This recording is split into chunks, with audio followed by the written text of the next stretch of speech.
Bab 2563. Jutaan Sky Eater. Erikin, kamu sebaiknya baik-baik saja, kalau tidak aku bersumpah, aku akan menangkap mereka yang mengejarmu dan menyiksa mereka selama ribuan tahun sebelum aku membunuh mereka. Merah Sakti bersumpah sambil menggertakkan gigi. Merah Sakti, sebenarnya apa yang terjadi? Melihat Erikin bergegas ke sana, Yuna Han juga tampak cemas. Tidak ada waktu untuk menjelaskan, intinya kamu genggam dengan erat token ini, tunggu Erikin atau aku memerintah, kamu langsung ledakkan, tetapi sebelum itu, jangan sembarang gerak.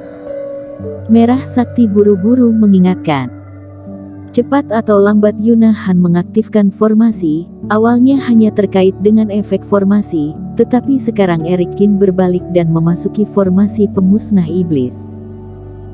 Jika ada kecerobohan, formasi diaktifkan lebih awal dan Erikin juga terkurung di dalamnya, maka akan gawat. Bocah itu masih berani kembali. Apakah dia ingin mengorbankan diri untuk melindungi Yuna Han? Jika benar-benar seperti itu, maka orang ini adalah pria sejati. Para teman seiman, lihat aku, di tanah ada beberapa roh senjata yang bagus, apa yang terjadi? Melihat Erikin berbalik, pandangan semua orang tertuju pada Erikin. Meskipun ada kultivasi iblis yang menemukan ketidaknormalan di tanah, tetapi kebanyakan orang mengabaikannya untuk saat ini. Karena sosok Erikin melintas dan datang ke hadapan semua orang dalam sekejap, lalu tiba-tiba meledakkan berbagai metode. Ini juga merupakan tujuan Erikin. Dengan ilmu sihir yang tak terhitung jumlahnya untuk membuat kultivasi iblis tidak punya waktu untuk berpikir lagi.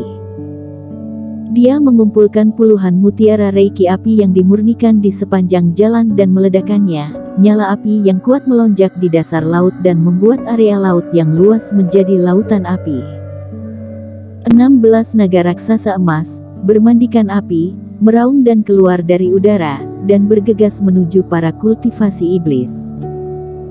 Dalam beberapa mil, guntur menggelegar dan guntur roh yang tak terhitung jumlahnya melintasi laut dan menyerang ke arah setiap kultivator yang berada dalam jangkauan. Api suci dan jurus guntur digunakan secara bersamaan. Mata Erikin tajam, dia tidak peduli dengan pelepasan energi yang gila di tubuhnya, pada saat ini dia sudah mengesampingkan semuanya. Namun sekarang, meskipun dia telah menggunakan metode dewa yang dia kuasai, tetapi ini masih jauh dari cukup. 40-an kultivasi iblis tidak mudah dihentikan, untuk mengurung mereka sepenuhnya di area ini dan tidak punya waktu untuk mengurus yang lain, masih memerlukan lebih banyak metode. Wong! Suara mendengung tiba-tiba terdengar dari tubuh Erikin. Kemudian sejumlah besar Sky Eater yang seperti kabut hitam keluar dengan ganas dari kedua lengan baju Erikin.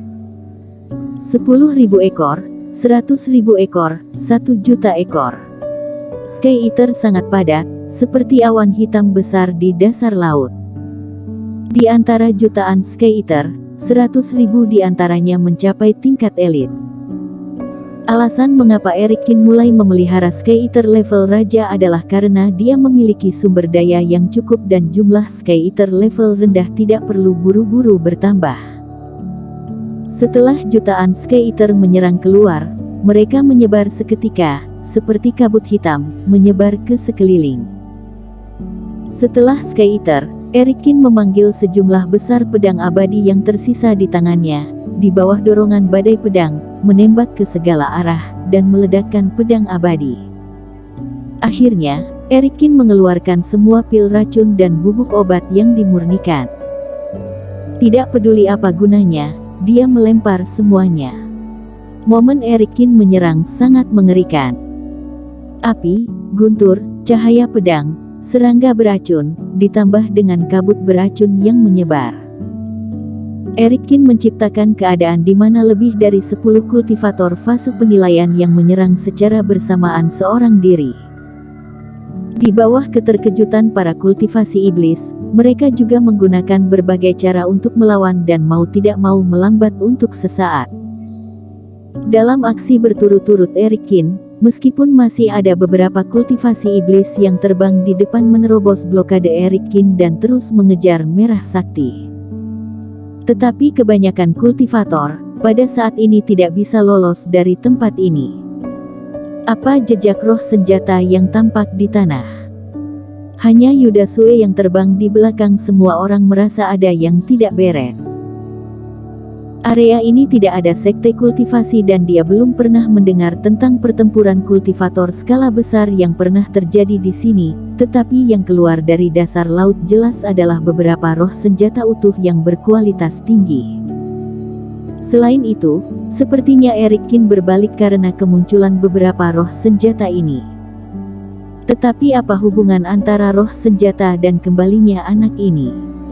Yuda Sue tidak menemukan hubungannya untuk sesaat. Bahkan jika orang lain, mungkin juga tidak bisa terpikirkan formasi pemusnah iblis melalui beberapa roh senjata di tanah. Terutama saat ini, setelah berbagai metode ilmu sihir yang dilakukan Eric Kin, ombak di dasar laut melonjak dengan ganas, roh senjata yang kacau menyebar dan menutupi penglihatan. Membuat Yuda Sue juga tidak dapat melihat bentuk roh senjata saat ini dengan jelas. Tidak bisa, jika tidak memperjelas masalah ini, aku tidak tenang. Yuda Sue menyipitkan mata, dia mengabaikan Eric Kin yang menggunakan ilmu sihir, sebaliknya dia bergegas ke bawah dan langsung menuju ke dasar laut.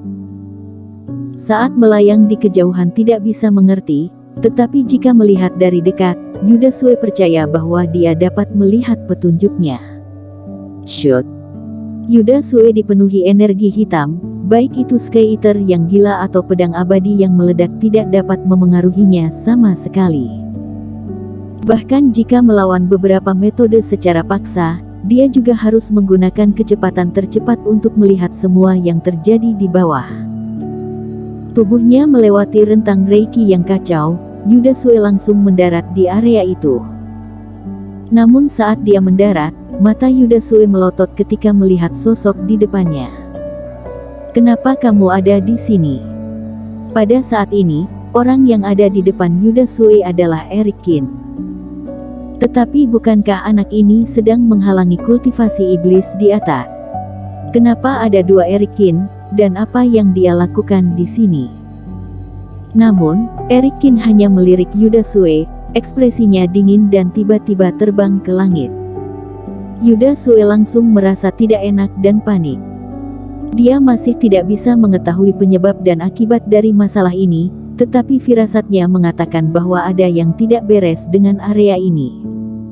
Kalau begitu hancurkan area ini.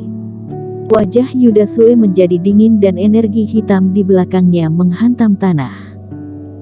Jika tidak mengerti, maka tidak perlu mencari tahu. Tetapi tepat ketika energi hitam jatuh, pada saat yang sama pola formasi di tanah di bawahnya langsung menyala. Formasi pemusnah iblis diaktifkan pada saat ini. Eric Kin juga sangat terkejut ketika melihat Yuda Sue. Dia tidak menyangka reaksinya akan begitu cepat dan kesadarannya begitu peka. Ketika Yuda Sue tiba di dasar laut, dia hanya selangkah lagi untuk mengetahui kebenaran. Alhasil, pada saat terbang, Eric Kin segera mengirim transmisi suara untuk memerintahkan Yuna Han untuk mengaktifkan formasi. Dengan suara shoot, tubuh cloning yang sudah selesai mengurus pola formasi di bawah kembali ke tubuhnya. Eric Kin menggertakkan gigi, melawan sekuat tenaga teknik para kultivasi iblis yang menyerangnya dan terus terbang ke atas. Awalnya, dia berencana untuk meledakkan formasi setelah keluar dari laut, tetapi rencana tidak dapat mengikuti perubahan. Karena Yuda Sue telah menemukan dirinya, jadi dia tidak mungkin memberi Yuda Sue kesempatan untuk menghancurkan formasi, jadi pilihan terbaik adalah mengaktifkan formasi ketika dia menemukan Yuda Sue. Selama pola formasi diaktifkan, maka tidak bisa lagi dihancurkan, hanya bisa menunggu sampai formasi hancur sendiri. Tetapi mengaktifkan formasi saat ini sama saja dengan memasukkan dirinya sendiri ke dalam formasi pemusnah iblis. Formasi ini tidak akan memisahkan musuh darinya, Selama diaktifkan, orang-orang di dalam formasi akan berada dalam lingkup pemusnahan. Bersambung.